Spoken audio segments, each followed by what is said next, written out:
சரி பாருங்க, இது என்ன பரிசோதனைக்கானதுன்னு சொன்னால், தகனத்தின் போது வெளியிடப்படுகின்ற விளைவுகளை வைத்துக்கொண்டு அந்த தகனிக்கின்ற பொருள், அதாவது எரிபொருள் இருக்கிற மூலகங்களையும் நாங்கள் கண்டுபிடிக்கலாம். தகனத்தின் போது வெளியிடப்படுற விளைபொருட்களையும் நாங்கள் கண்டுபிடிக்கலாம். சரியா? இப்போ நாங்கள் ஒரு மெழுகுவர்த்தி எடுத்து அதை நாங்கள் எரிக்கிறோம். மெழுகுவர்த்தி இந்த எரிந்து கொண்டு இருக்கின்றது.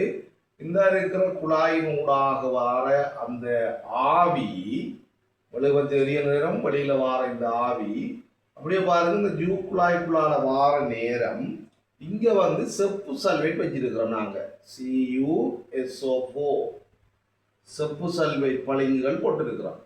இது வந்து நீரற்ற செப்பு சல்வைட் வந்து வெள்ளை நிறத்தில் இருக்கு. நீரற்ற செப்பு சல்வைட் என்ன கலர்ல இருக்கும்?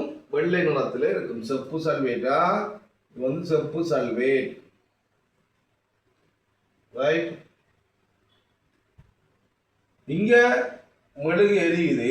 அப்ப இதுல இருந்து வெளிவார ஆவிகள் இதுக்குள்ளாக வந்து இந்த இருக்கிற ஜூ குழாயினூடாக இங்க வார நேரம் இந்த நீரற்ற செப்பு சல்வேட் நீல நிறமாக மாறிச்சுன்னு சொன்னான்.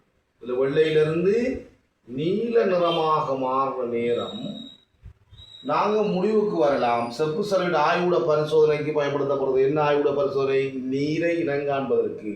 ஆகவே இங்க வந்திருக்கிற இந்த வாயுல வந்து நீராவி இருக்குது, அதனாலதான் இது நீல நிறமாக மாறுதுன்னு நாங்க முடிவுக்கு வரலாம். சரியா? அப்ப நீராவி வருதுன்னு சொன்னால் H2O. ஆகவே ஹைட்ரஜனும் ஆக்சிஜனும் இதுல இருந்திருக்கு, இந்த எரிபொருள்ல இருந்திருக்கு. சரியா? அவை நீராவி வருது. இந்த ஆவி அப்படியே வருது, இப்படி வழி விடுறாங்க, அப்படியே கொண்டு இங்க வந்து இங்க வந்த உடனே இங்க நாங்க ஒரு பரிசோதனை செய்யறதுக்கு ரெடி பண்ணி வச்சிருக்கிறோம். இங்க என்ன வச்சிருக்க வேண்டாம்? தெளிந்த சுண்ணாம்பு நீர் வைத்திருக்கிறோம். என்ன இருக்குது எங்களுக்கு? தெளிந்த சுண்ணாம்பு நீர் இருக்கு. சரியா பிள்ளைகள்? அப்ப தெளிந்த சுண்ணாம்பு நீர் என்ன செய்யுது? இந்த தாக்கம் நடந்து கொண்டிருக்க கூட பால் நிறமாக மாறுது. அப்ப அதுல இருந்து நாங்க முடிவெடுக்கலாம், தெளிந்த சுண்ணாம்பு நீர் வந்து பால் நிறமாக மாறுது, வெள்ளையாக மாறுதுன்னு சொன்னால் இதுல CO2, ஏன்னா கார்பன் ஆக்சைடு வாயு வந்துட்டு இங்க வந்து CO2 வாயு வந்துட்டு கார்பன் ஆக்சைடு வாயு வந்து விட்டது. ஆகவேதான் தெளிந்த சுண்ணாம்பு நீர் பால் நிறமாக மாறுது என்ற முடிவுக்கு நாங்க வரலாம். அப்ப கார்பனும் இங்க இருக்குது. இந்த எரிபொருள்ல வந்து கார்பனும் ஹைட்ரஜனும் சேர்ந்த ஒரு சேர்வையாத்தான் இந்த எரிபொருள் காணப்படுகிறது. சரியா?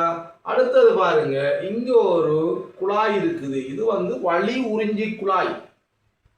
இது வந்து வளி உறிஞ்சி குழாய் என்று சொன்னா, இங்க இருந்து வழியை நாங்கள் இழுத்தாத்தான் இது வேகமாக இந்த சுற்றுக்கு வந்து கொண்டிருக்கு. அதுக்காகத்தான் இதுல நாங்க வளி உறிஞ்சி குழாயை நாங்க பாவிக்கிறோம். சரியா?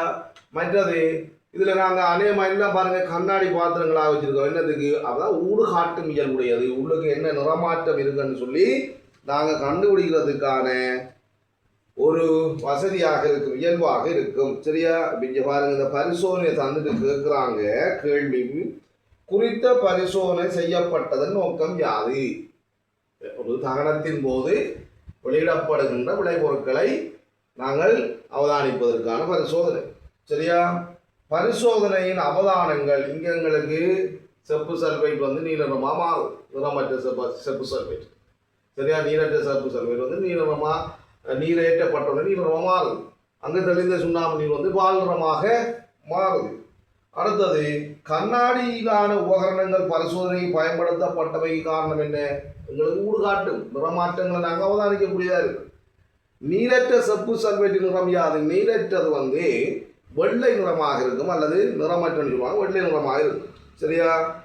சுண்ணாம்பு நீர் பால் நிறமாக மாறுவதற்கு உதவும் தகனத்தின் மூலம் கிடைக்கும் விளைபொருள் என்ன? Carbon oxide. அதுல விளைபொருள் கார்பன் ஆக்சைடு. சரியா? இப்படி பரிசோதனை கேள்விகள் எங்களுக்கு புத்தகங்கள் இருக்கிற பரிசோதனை கேள்விகள் முழுவதையும் செய்து பார்க்க வேண்டும். சரி, ரைட். அடுத்த மற்றும் ஒரு கேள்வியை பார்ப்போம்.